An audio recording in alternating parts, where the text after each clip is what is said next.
le joueur qui m'a fait rêver, qui m'a donné envie de jouer au rugby. Camille Lopez et David Skrela. J'aime beaucoup les deux, mais j'ai joué avec Camille, donc Camille. Camille et Michalak. Fred m'a fait rêver quand j'étais petit, mais encore une fois, Camille m'a beaucoup aidé quand j'ai démarré en équipe de France, donc Camille. Camille Lopez et Brock James.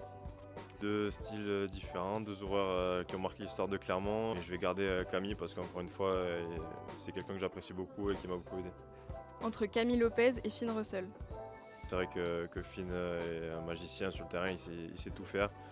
Allez, je vais dire Finn pour cette fois. Entre Finn Russell et Felipe Contepomi. Felipe, c'est quelqu'un que j'ai regardé aussi quand j'étais petit, qui m'a fait rêver, un 10 argentin magnifique, mais c'est vrai qu'on va dire dans notre génération, c'est vrai que Finn a quelque chose de particulier, donc Finn Russell. Finn Russell et Jonathan Sexton.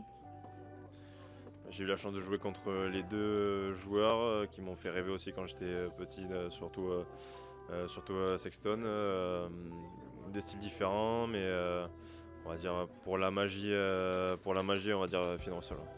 Finn Russell et Dan Carter. Mon choix est vite vu, même si Finn est extraordinaire, mais Dan Carter, c'est quand même le joueur qui m'a fait rêver, qui m'a donné envie de jouer au rugby aussi, donc Dan Carter. Dan Carter ou Johnny Wilkinson. Non, je vais rester sur Dan parce que c'est encore une fois c'est le joueur de rugby qui m'a fait rêver, qui me fait rêver encore aujourd'hui. Même si Johnny Wilkinson est un joueur extraordinaire et une personne que j'aime beaucoup aussi, mais je pense qu'en étant ouvreur, c'est compliqué de ne pas choisir Dan Carter.